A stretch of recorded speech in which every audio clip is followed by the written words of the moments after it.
बिस्मिल्लाहिर्रहमानिर्रहीम। अस्सलामुअलैकुम। Knowledge lab channel में आप सबको खुश आमदीद। क्लास 11 के मॉडल पेपर की वीडियो सीरीज़ है ये, और आज हम करेंगे केमिस्ट्री के मॉडल पेपर के न्यूमेरिकल्स का सॉल्यूशन। तो चलिए वीडियो का आगाज़ करते हैं। न्यूमेरिकल जो हैं केमिस्ट्री के पेपर में वो किसी एक जगह पर मखसूस नहीं है, बल्कि पूरे पेपर में जो है वो फैले हुए हैं, स्कैटर्ड हैं। तो सेक्शन बी में देखें, पहला जो क्वेश्चन है वो न्यूमेरिकल टाइप है, और ये एम्पेरिकल फार्मूला का सवाल है चैप्टर नंबर 1 से। और सॉल्व एग्जाम्पल है ये बुक की, वर्कड एग्जाम्पल नंबर 1, और पेज नंबर 13 पर ये आपको जो है बुक में मिल जाएगी। सॉल्यूशन में थोड़ी सी जो है कैलकुलेशन मिस्टेक है बुक के अंदर, मतलब बिल्कुल मामूली सी। बाकी पूरा सॉल्यूशन वहाँ पे ठीक लिखा हुआ है। तो यहाँ पे मैं आपको पूरा जो है सॉल्यूशन विद एक्सप्लेनेशन आपको प्रोवाइड कर रहा हूँ। 1.367 gram of an organic compound.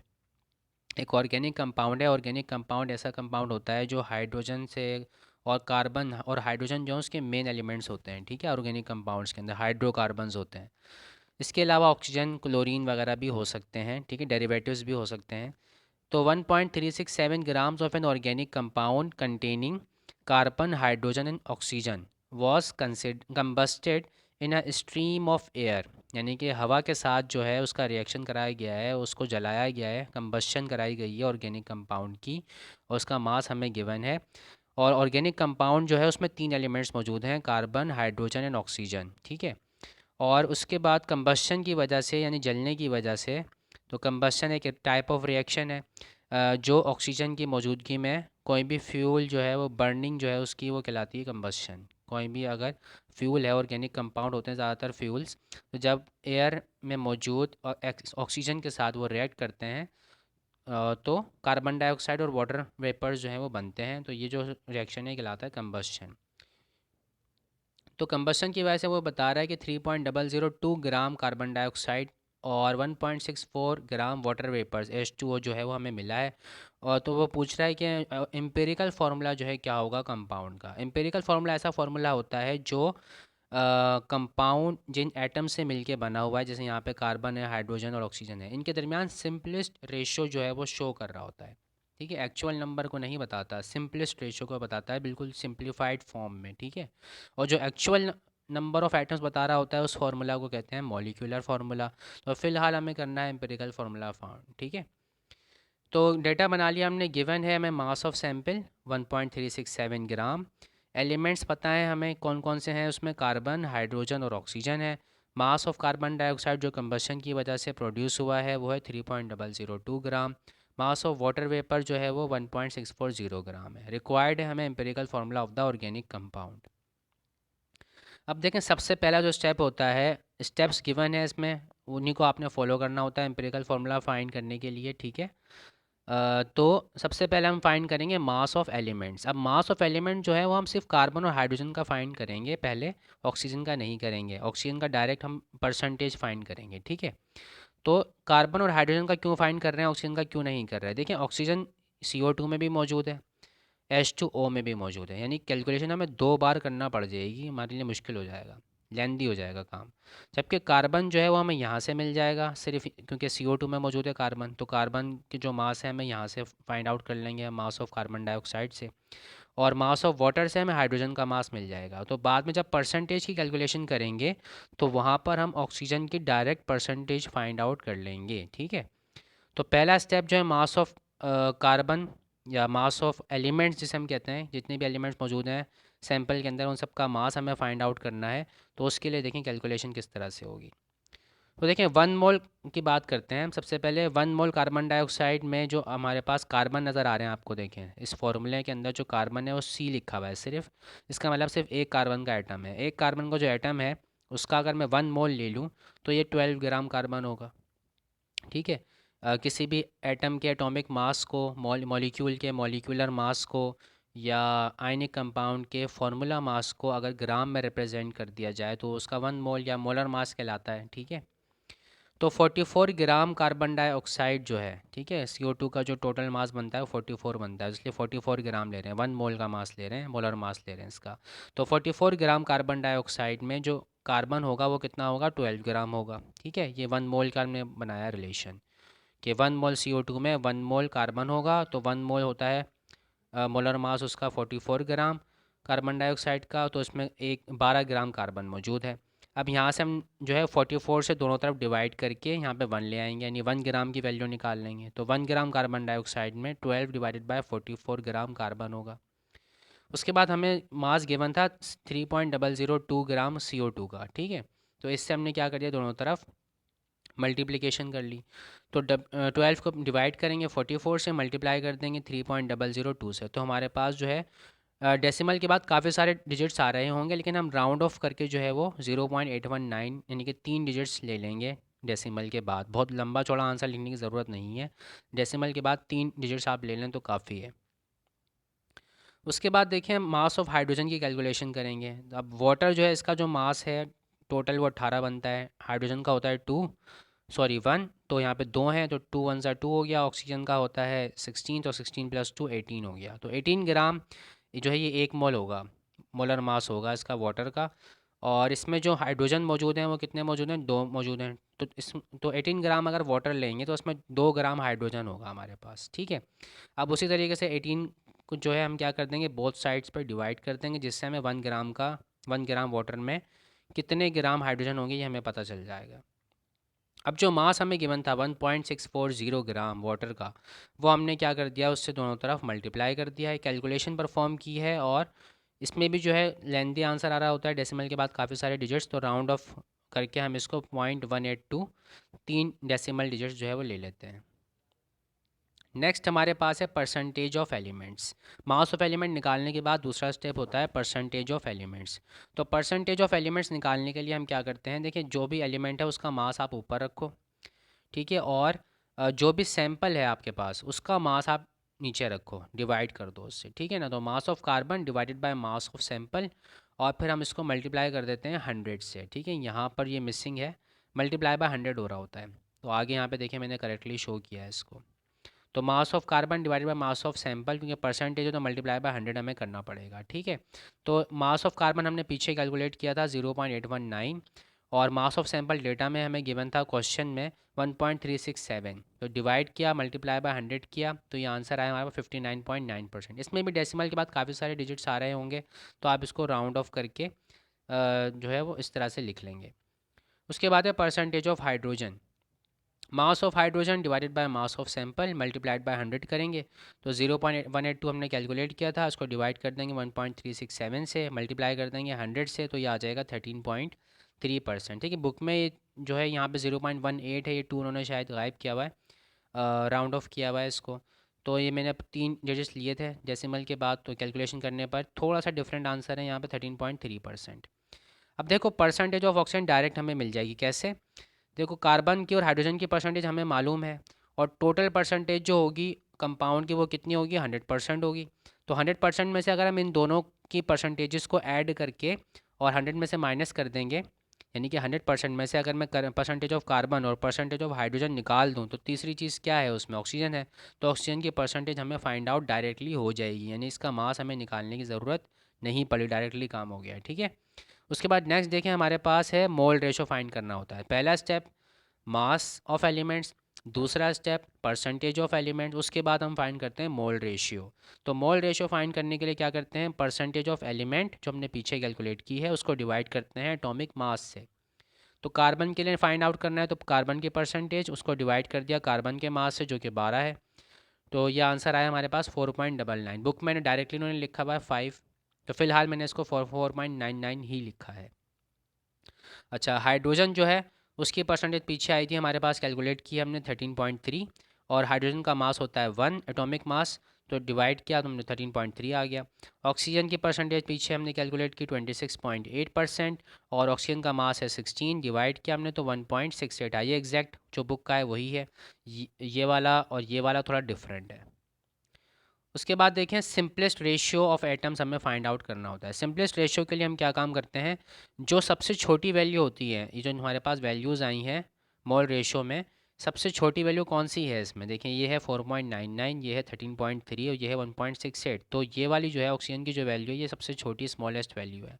तो इससे हम क्या करते हैं, इन सब को क्या कर देंगे, डिवाइड कर देंगे, तो सिंपलेस्ट रेशो हमारे पास आ जाएगा। तो कार्बन को भी हमने डिवाइड कर दिया, 4.99 को डिवाइड किया 1.68 से, तो वैल्यू आई हमारे पास 2.97। अब 2.9 को राउंड ऑफ करके हमने सिंपल होल नंबर में लेकर आना है, ठीक है, होल नंबर चाहिए होता है, हमें डेसिमल वैल्यूज़ नहीं चाहिए होती। तो 2.9 को राउंड ऑफ करेंगे तो ये बनेगा 3। उसके बाद हाइड्रोजन को डिवाइड किया 1.68 से, तो 7.92 आया, तो ये राउंड ऑफ करके बना 8। और यहाँ पे तो 1 ही आएगा, जाहिर सी बात है, सिंपल इस सेम चीज़ों को डिवाइड कर रहे हैं। देखें कार्बन C3 है, H8 है और O1 है, तो ये इसका क्या हो गया, एम्पिरिकल फार्मूला। अब इसका ये मतलब नहीं कि इस कंपाउंड में जो मॉलिक्यूल होगा उसमें 3 कार्बन होंगे, 8 हाइड्रोजन होंगे और 1 ऑक्सीजन होगा, ऐसा नहीं है। ये एम्पिरिकल फार्मूला, ये सिंपलेस्ट रेशो बता रहा है कि कम अज़ कम जो हो गए, जो उनका रेशो बन रहा है एक दूसरे के साथ, वो ये बन रहा है, यानी कि 3 कार्बन के साथ 8 हाइड्रोजन और 1 ऑक्सीजन। ठीक है, ये इनका सिंपलेस्ट रेशो यहाँ पे हमें मिल रहा है। ये मॉलिकुलर फार्मूला नहीं है, एम्पिरिकल फार्मूला है, ठीक है।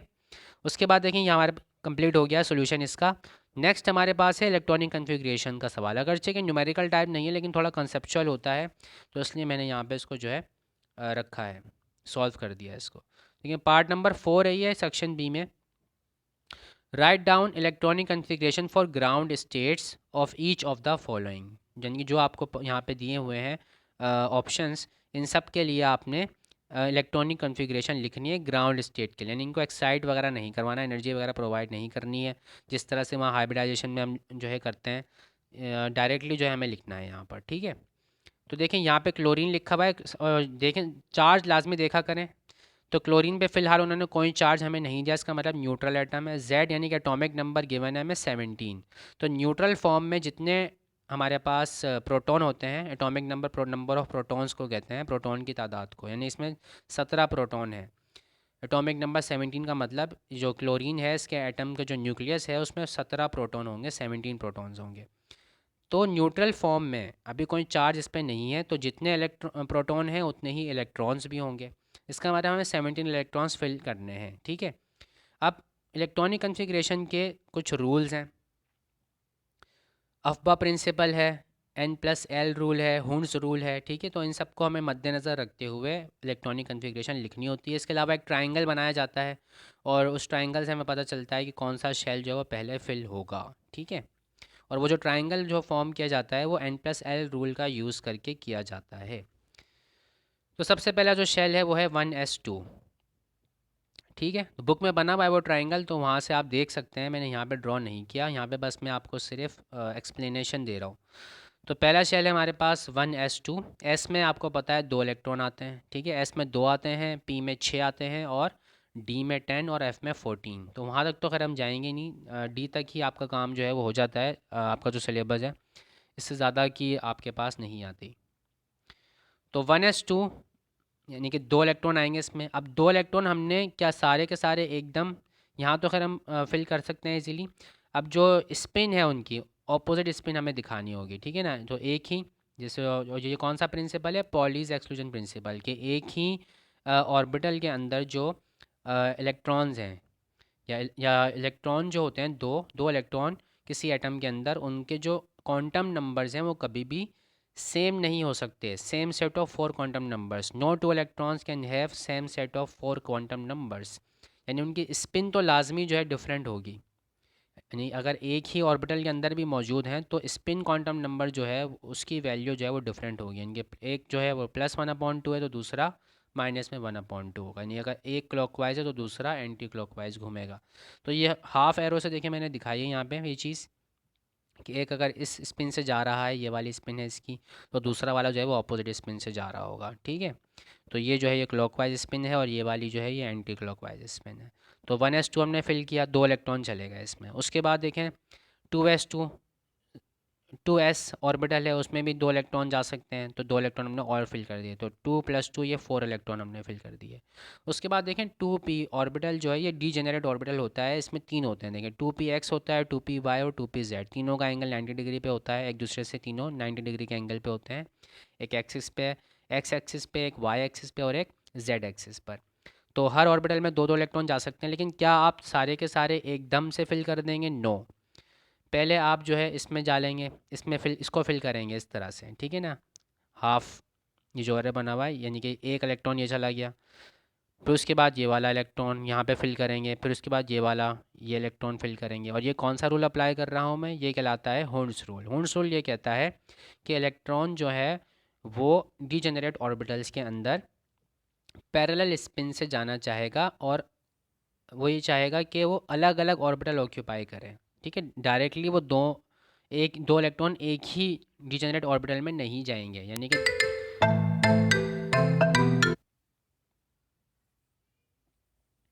सॉरी यहाँ पे अचानक से कॉल आ गई, इसको ज़रा मैं एयरप्लेन मोड पे लगा दूँ। अब हो गया आराम से जनाब रिकॉर्डिंग। ठीक है, तो ये देखें 2px 2py और 2pz डिजेनरेट ऑर्बिटल्स हैं। तो हुर्न्स रूल ये कहता है कि डायरेक्टली एकदम से जो है दो इलेक्ट्रॉन किसी एक ऑर्बिटल में फिल नहीं होंगे, यानी ऐसा नहीं होगा कि हमारे पास जो है दो इलेक्ट्रॉन यहाँ पर आ जाएं एकदम से और ये दोनों खाली पड़े हों, ऐसा नहीं होगा। यानी पहले जो है इसमें जाएगा इलेक्ट्रॉन, ठीक है, फिर सेम स्पिन के साथ इस पी वाई में जाएगा इलेक्ट्रॉन, फिर उसी स्पिन के साथ अगर इलेक्ट्रॉन हमारे पास मौजूद हैं तो वो पी जेड में जाएगा। ठीक है, और उसके बाद अगर हमारे पास इलेक्ट्रॉन मज़ीद बाकी बचते हैं तो फिर वो अपोजिट स्पिन के साथ इसमें जाएगा, फिर इसमें जाएगा, और फिर नेक्स्ट इलेक्ट्रॉन जो है वो इसमें जाएगा। ठीक है, तो इस तरह से फ़िलहाल हमारे पास 17 हमें पूरे करने हैं। तो 2 4 और 6 यहाँ पर चले गए, तो ये टोटल हमारे पास 10 इलेक्ट्रॉन्स फिल हो गए हैं। उसके बाद हमने 2 इलेक्ट्रॉन 3s2 में डाल दिए। उसके बाद फिर 3p के अंदर देखें, अब हमें यहाँ पे देखें 12 इलेक्ट्रॉन हो गए हमारे पास। उसके बाद देखें हमारे पास बचे 5 इलेक्ट्रॉन। तो 5 देखें पहले मैंने पैरेलल स्पिन के साथ जो है वो फिल किए, उसके बाद फिर इसमें फिल किया, उसके बाद फिर ऑपोजिट स्पिन के साथ इसमें फिल किया, और ये वाला देखें खाली है। ठीक है, तो ये जो है वो क्लोरीन की इस तरह से हम इलेक्ट्रॉनिक कन्फिग्रेशन पूरी लिखेंगे। तो 3px 3py 3pz, वो इस तरह से आप पूरा शो करेंगे इसको। सिर्फ ये 1s2 2s2 जिस तरह से 5 चैप्टर में लिखा होता है इस तरह से सिर्फ मत लिख के आइएगा, पूरा इसको शो करके आइएगा ताकि सारे के सारे प्रिंसिपल जो हैं वो करेक्टली शो हो सकें। ठीक है, यानी कि एन प्लस रूल के तहत ये आपके पास ये फिलिंग हो रही है। और ये जो अपोजिट स्पिन वाला जो चीज़ है ये हुर्न्स रूल जो है यहाँ पे ये चीज़ इसकी आपकी एक तरह से रिप्रेजेंटेशन दे रहे हैं कि आपको पता है कि हुर्न्स रूल जो है वो क्या कहता है, किस तरह से अप्लाई होता है। ठीक है, और डिजेनरेट ऑर्बिटल का कॉन्सेप्ट जो है यहाँ पे वो क्लेरिफाई हो रहा है। नेक्स्ट जो है अब हमारे पास अगला हमारे पास न्यूमेरिकल है, सॉरी अब हमें कैल्शियम आयन की जो है वो हमें लिखनी है कन्फिग्रेशन। तो कैल्शियम पे देखें एटॉमिक नंबर 20 गिवन है हमें। एटॉमिक नंबर 20 है, जेड की वैल्यू 20 एंड एटॉमिक नंबर 20 है, लेकिन इस पर चार्ज है। तो यहाँ पे देखें +2 चार्ज है इसके ऊपर, यानी कि 2 इलेक्ट्रॉन इसके पास कम है। ठीक है, पॉजिटिव चार्ज का मतलब 2 इलेक्ट्रॉन की कमी है। तो 20 में से मैंने क्या किया, 2 इलेक्ट्रॉन माइनस कर दिए हैं, तो 18 इलेक्ट्रॉन हमें टोटल फिल करने हैं अब इसके अंदर। ठीक है, तो देखें 2 इलेक्ट्रॉन गए इसमें 1s के अंदर, उसके बाद 2s में गए 2 इलेक्ट्रॉन, ये जो 2 लिखा हुआ है इसका मतलब नंबर ऑफ़ इलेक्ट्रॉन्स हैं ये। ठीक है, उसके बाद p में 6 जाएंगे तो 2p में 6 हमने फिल कर दिए, तो टोटल 10 इलेक्ट्रॉन यहाँ पे फिल हो गए हैं। फिर 3s में हमने डाले 2, तो ये 12 हो गए। उसके बाद 3p के अंदर 6 जा सकते हैं, तो टोटल 6 ही हमें चाहिए, तो सारे के सारे हमने यहाँ पे देखें फिल कर दिए हैं। तो इस तरह से जो कैल्शियम आयन की हो गई। अच्छा, अब उसके बाद है आयरन की, Fe आयरन है ये, इसका एटॉमिक नंबर है देखें 26 इलेक्ट्रॉन फिल करने हैं।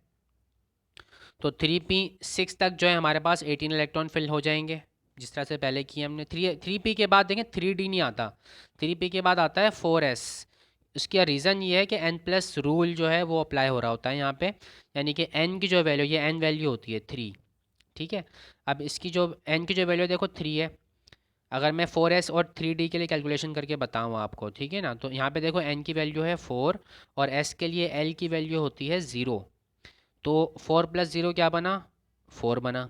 अब यहाँ पर आ जाओ, यहाँ पे देखो n की वैल्यू है 3 और d के लिए l की वैल्यू जो होती है ज़ीमुथल क्वांटम नंबर जिसे हम कहते हैं, तो d के लिए जो है l की वैल्यू होती है 2। तो 3 + 2 बनेगा 5।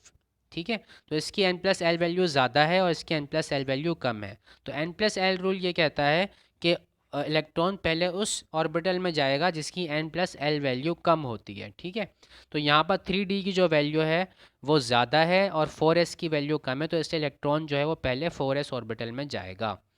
ठीक है, तो दो इलेक्ट्रॉन हमने यहाँ पे फिल किए। उसके बाद मज़ीद हमारे पास इलेक्ट्रॉन अभी बाकी हैं, तो यहाँ तक 18 बना था। देखें 2 4 उसके बाद फिर ये 10 हो गए 6 मिला के, उसके बाद ये 12, उसके बाद ये 6 मिला के 18 हो गए, उसके बाद फिर 2 और हमने ऐड किए तो ये 20 हो गए। उसके बाद 6 इलेक्ट्रॉन हमने और मज़ीद फिल करने हैं। तो फिर हम वही हुंस रूल अप्लाई करेंगे। डी ऑर्बिटल है, डी ऑर्बिटल में 5 डीजेनरेट ऑर्बिटल्स होते हैं जिनके नाम यहाँ मैंने लिखे हुए हैं। आपका जो सिलेबस है उसमें ये नाम गिवन नहीं है, बहरहाल मैंने ये लिखे हैं फेडरल बोर्ड की बुक से, ठीक है। तो वहाँ पर ये गिवन है नाम, चाहें तो अब आप लिखें या चाहें तो ना लिखें, क्योंकि आपके सिलेबस में नहीं है ये अवेलेबल डी ऑर्बिटल्स के जो नाम है। आप सिर्फ ऐसे ही जो है वो फिल कर दो उनको, तब भी यानी कॉन्सेप्ट हमें ये दिखाना है कि जो हुंस रूल है वो हमें पता है, ठीक है। तो पहले पैरेलल स्पिन के साथ जो है हम इलेक्ट्रॉन्स फिल करेंगे। तो हर ऑर्बिटल में देखो पैरेलल स्पिन के साथ मैंने यहाँ पे देखो फिल किया है इलेक्ट्रॉन को। टोटल हमारे पास 20 यहाँ तक हमने फिल कर दिए थे, अब 6 और हमें फिल करने हैं। तो पहले हमने पैरेलल स्पिन के साथ सबको फिल किया तो 5 आ गए, उसके बाद एक और बचा, 6 फिल करने थे हमें, तो छठा जो होगा वो इसके अंदर जाएगा अपोजिट स्पिन के साथ, ठीक। तो नेक्स्ट हमारे पास अब है नाइट्रोजन आयन है, ये नेगेटिव आयन है, N-3 है। नाइट्रोजन का एटॉमिक नंबर उन्होंने हमें दिया है 7। एटॉमिक नंबर बेहतर यही होगा कि आप याद भी कर लें, जो मतलब कॉमन जो एलिमेंट्स हैं बाज़-औक़ात वो नहीं भी देते एटॉमिक नंबर। अब इस पर देखो चार्ज है -3 चार्ज है इसके ऊपर, इसका मतलब 3 इलेक्ट्रॉन इसके पास ज़्यादा हैं, एक्सेस में है। तो 7 के साथ मुझे 3 क्या करने पड़ेंगे, इलेक्ट्रॉन ऐड करना पड़ेंगे। तो 7 और +3 किया हमने तो 10 इलेक्ट्रॉन आ गए। तो 10 इलेक्ट्रॉन हमें फिल करने हैं, तो ये कोई इतना मसले वाली बात नहीं है, फिल कर दी हमने, ठीक है। पहले आपने सारी एक्सप्लेनेशन आपको पीछे दे दी है। नेक्स्ट हमारे पास देखें अब है ग्राहम्स लॉ ऑफ डिफ्यूजन से रिलेटेड न्यूमेरिकल है, ये न्यूमेरिकल नंबर 6 है, क्वेश्चन पार्ट नंबर 6 है सेक्शन बी का ये। The ratio of rates of diffusion of two gases A and B is 1.5:1। If the relative molecular mass of gas A is 16, find out the relative molecular mass of gas B. तो ratio given है, देखिए हमें R A और R B rate of diffusion दोनों gases का given है 1.5:1, और एक गैस का मॉलिक्यूलर मास गिवन है हमें 16। गैस ए जो है उसका मास हमें गिवन है मॉलिक्यूलर मास, गैस बी का हमें जो है मॉलिक्यूलर मास फाइंड करना है। ये फॉर्मूला गिवन है आपकी बुक के अंदर, r a upon r b is equal to square root of m molecular mass of gas b divided by molecular mass of gas a, ठीक है। तो वैल्यू सारे हमने पुट की। उसके बाद देखें स्क्वायर रूट ख़त्म करने के लिए स्क्वायरिंग बोथ साइड्स करना पड़ेगा, तो स्क्वायरिंग कर दी हमने। अच्छा 1 को लिखे ना लिखे कोई फ़र्क नहीं पड़ता, इसलिए मैंने नेक्स्ट स्टेप में इसको गायब कर दिया। अब ये 1.5 का स्क्वायर किया 2.25 आया। 1.5 का स्क्वायर का मतलब 1.5 को 1.5 से ही मल्टीप्लाई करना है। डायरेक्टली आप साइंटिफिक कैलकुलेटर में स्क्वायर फाइंड आउट कर सकते हो। स्क्वायर से यहाँ पे स्क्वायर रूट कैंसिल आउट हो जाएगा, तो ये आ जाएगा नेक्स्ट स्टेप में स्क्वायर रूट कैंसिल हो जाएगा। और 16 यहाँ पे देखें डिनोमिनेटर में दूसरी तरफ जाएगा तो मल्टीप्लाई हो जाएगा इसके साथ। मल्टीप्लाई होने के बाद हमारे पास आंसर आया 36। और मॉलिक्यूलर मास आपको पता है कि AMU में लिखा जाता है, तो मैंने यहाँ पे यूनिट AMU मेंशन किया है। नेक्स्ट हमारे पास जो है ये फर्स्ट लॉ ऑफ थर्मोडायनेमिक्स का न्यूमेरिकल है, और उसमें बहुत आसान सा न्यूमेरिकल होता है, बस सिर्फ साइन कन्वेंशन को आपने ध्यान में रखना होता है, ठीक है। तो फिलहाल देखें state first law of thermodynamic in a certain process 500 joules of work. Work done हमें बता दिया है उसने 500 जूल है, और सिस्टम पर वर्क किया जा रहा है। जब सिस्टम पर वर्क किया जा रहा होता है बाहर से एक्सटर्नली, तो ये नेगेटिव लेते हैं वर्क डन, ठीक है। अगर सिस्टम पर वर्क किया जाएगा तो ये नेगेटिव वर्क डन होगा, और अगर सिस्टम खुद वर्क करेगा तो वो पॉजिटिव वर्क डन होता है। तो अमाउंट ऑफ हीट जो बाहर निकल रही है उसके नतीजे में वो है 200 जूल्स, ठीक है। अमाउंट ऑफ हीट अगर बाहर निकलती है सिस्टम से तो ये भी नेगेटिव ली जाती है, तो इसलिए डेल्टा डब्ल्यू भी मैंने -500 जूल इसकी वैल्यू लिखी है, और डेल्टा क्यू की जो वैल्यू है ये भी मैंने -200 जूल लिखी, क्योंकि सिस्टम से बाहर निकल रही है एनर्जी। और रिक्वायर्ड है हमारे पास इंटरनल एनर्जी हमें कैलकुलेट करना है डेल्टा ई। तो फर्स्ट लॉ ऑफ थर्मोडायनेमिक्स के जो फॉर्मूला है वो डेल्टा क्यू जो है वो delta E plus delta W के बराबर होता है। ये फॉर्मूला है फर्स्ट लॉ ऑफ थर्मोडायनेमिक्स का, चैप्टर नंबर 5 है ये आपके सिलेबस का। सारी वैल्यूज हमने पुट की, सिंप्लीफिकेशन की, तो हमारे पास आंसर आया 300 जूल्स, ठीक है। यानी जो वर्क डन किया जाएगा उसके नतीजे में कुछ एनर्जी तो बाहर निकल जाएगी, लेकिन इंटरनल एनर्जी जो है सिस्टम की वो बढ़ जाएगी, 300 जूल्स हो जाएगी। जो वर्क डन हमने बाहर से किया है उसकी वजह से इंटरनल एनर्जी सिस्टम की बढ़ गई है, और कुछ एनर्जी जो है वो बाहर रिलीज़ हो गई है। नेक्स्ट हमारे पास देंगे सेक्शन सी का लास्ट बिल्कुल क्वेश्चन है, 8 मार्क्स का क्वेश्चन है ये। इसमें आपने KC जो है उसके बारे में डिस्कस करना है कि ये किस तरह से एक्सटेंट ऑफ रिएक्शन को प्रेडिक्ट करता है इरिवर्सिबल रिएक्शन। तो इसके बारे में तो मैं नहीं बताया, थ्योरेटिकल क्वेश्चन है ये।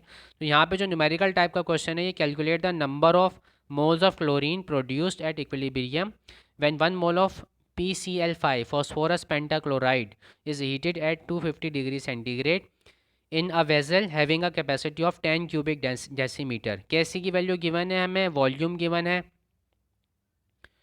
और गिवन में इसको मैं लिखना भूल गया वॉल्यूम को, तो ये वॉल्यूम हमें गिवन था यहाँ पे 10 क्यूबिक डेसीमीटर, ठीक है। मोल हमें पता है PCl5 के नंबर 1 मोल ऑफ PCl5, और Kc की वैल्यू हमें पता है 0.041, और वॉल्यूम भी हमें पता है, ठीक है ना, 10 क्यूबिक डेसीमीटर, यहाँ मैं लिखना भूल गया हूँ उसको। और मोल्स ऑफ क्लोरीन हमें इक्विलिब्रियम पे जो है कितने होंगे ये हमें पता लगाना है।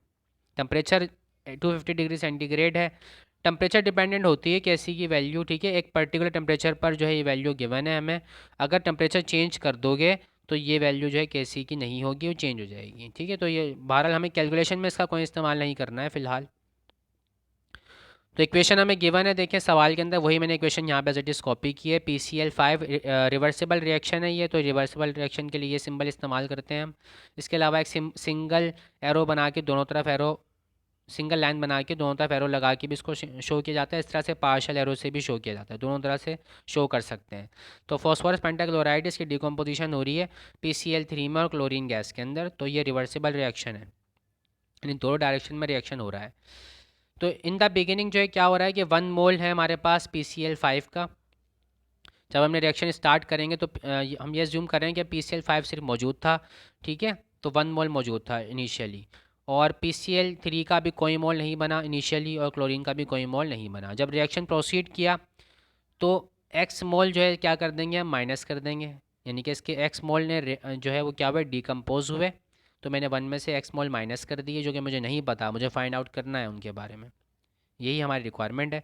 तो PCl3 के भी एक्स मोल बने और क्लोरीन के भी एक्स मोल बने, क्योंकि यहाँ पे देखें दोनों का रेशो बराबर है। 1 मोल डिकम्पोज होके 1 मोल PCl3 बना रहा है और 1 मोल Cl2 बना रहा है, तो इसलिए सिर्फ हमने एक्स लिखा है। कोई नंबर यहाँ पे लिखा होता तो हम वो भी नंबर यहाँ साथ लिखते हैं। तो कंसनट्रेशन जो है क्या होती है, moles divided by volume. Volume हमें पता है, तो वॉल्यूम से मैंने क्या कर दिया, डिवाइड कर दिया। तो 1 माइनस एक्स को डिवाइड कर दिया 10 से, वॉल्यूम गिवन था हमें 10 क्यूबिक डेसीमीटर, उससे डिवाइड कर दिया है। इसको भी कंसनट्रेशन फाइंड आउट करने के लिए 10 से डिवाइड कर दिया, इसको भी 10 से डिवाइड कर दिया, ठीक है। जब Kc का एक्सप्रेशन लिखते हैं हम, तो हमें उसमें कंसनट्रेशन चाहिए होती है इक्विलिब्रियम वाली, इक्विलिब्रियम पे जो कंसनट्रेशन मौजूद है वो हमें चाहिए होती है। तो Kc इक्वल होगा किसके, इक्विलिब्रियम एक्सप्रेशन, इसके लिए हम लिखेंगे तो PCl3 concentration of product divided by concentration of reactant, ये होता है। तो प्रोडक्ट हमारे पास है PCl3 और Cl2, और रिएक्टेंट हमारे पास है PCl5, और मोल सबके जो हैं वो क्या थे, 1 ही थे, तो इसलिए यहाँ पे कोई पावर इन्वॉल्व नहीं हो रही, ठीक। Kc की वैल्यू हमें गिवन थी, डेटा में क्वेश्चन में गिवन थी, हमें वैल्यू यहाँ पुट कर दी है मैंने। अच्छा, यहाँ पे देखिए हमने जो भी इनके पीछे हमने कैलकुलेशन की थी, यहाँ से देखिए मैंने वैल्यूज़ पुट की हैं सारी कंसंट्रेशन के लिए। PCl5 की कंसंट्रेशन ये है, PCl3 की ये वाली है, और Cl2 की ये वाली कंसंट्रेशन है। तो यहाँ पे ये पुट किए मैंने वैल्यूज़, तो ये वाला 10 से ये वाला 10 कैंसिल हो जाएगा, ठीक है। x/10 था, x और x मल्टीप्लाई हो गया, एक्स स्क्वायर हो गया है। उसके बाद ये वाला 10 ये लिखा हुआ नीचे डिनोमिनेटर में, और ये 1 माइनस एक्स जब ये ऊपर जाएगा तो ये डिनोमिनेटर में ही आएगा, तो ये 1 माइनस एक्स यहाँ पे लिखा हुआ है। उसके बाद देखें इसको, जो डिनोमिनेटर में जो चीज़ थी दूसरी तरफ जाके मल्टीप्लाई हो जाएगी, मल्टीप्लाई कर दिया इसको, 10 जो है इससे मल्टीप्लाई हो गया 0.041 से, तो ये 0.41 हो गया मल्टीप्लाई होने के बाद। इस 0.41 को अंदर हमने फर्दर मल्टीप्लाई करवा दिया है, तो ये चीज़ बन गई है। तो एक्स स्क्वायर यहाँ पे एज इट इज़ लिखा हुआ है। इन दोनों चीज़ों को उठा के मैं दूसरी तरफ ले गया हूँ, तो ये नेगेटिव वाला जो टर्म है ये पॉजिटिव हो गई दूसरी तरफ जाके, और ये वाली जो टर्म है ये जाकर यहाँ पे नेगेटिव हो गई है। उसके बाद बाय यूजिंग कैलकुलेटर आप डायरेक्टली फाइंड आउट कर सकते हैं इसका सोल्यूशन, और इसके लिए मैंने वीडियो अपलोड की हुई है, तो वहाँ पे आप चेकआउट कर सकते हैं, मैं डिस्क्रिप्शन में दे दूँगा लिंक। इसके अलावा प्लेलिस्ट चेक करेंगे तो वहाँ पे भी आपको जो है कैशियो की जो सीरीज़ है उसमें आपको डिफरेंट वीडियोज़ मिल जाएंगी जो आपके लिए हेल्पफुल हो सकती हैं। तो डायरेक्टली आप फाइंड आउट कर सकते हैं सोल्यूशन। तो ये इसकी वैल्यूज़ आ गई हैं, एक ये वाली वैल्यू है 0.4467 और एक नेगेटिव वैल्यू है। तो नेगेटिव वैल्यू जो है कंसंट्रेशन की नहीं हो सकती, तो इसको हम डिस्कार्ड कर देंगे। तो यही हमारे पास फाइनल आंसर है क्लोरीन का एक्स, ये हमें फाइंड आउट करना था 0.467 मोल्स। तो इक्विलिब्रियम पे जो क्लोरीन के मोल्स होंगे वो होंगे 0.467। तो आज की वीडियो में इतना ही। नेक्स्ट वीडियो जो होगी वो आयन इलेक्ट्रॉन मेथड का क्वेश्चन आया हुआ है इसमें केमिस्ट्री में सेक्शन सी में 9 मार्क्स का है। नेक्स्ट वीडियो जो है वो उसी से रिलेटेड होगी। तो आज की वीडियो में इतना ही। Thank you so much. उम्मीद है कि आपको बहुत कुछ सीखने को मिला होगा। और वीडियो को शेयर करें ताकि ज़्यादा से ज़्यादा लोग जो है इससे फ़ायदा उठा सकें। और अपनी कमेंट्स में जो है वो अपनी राय का इज़हार ज़रूर किया करें, सजेशंस दिया करें अगर कोई कमी आपको नज़र आती है तो। Thank you so much. अल्लाह हाफ़िज़।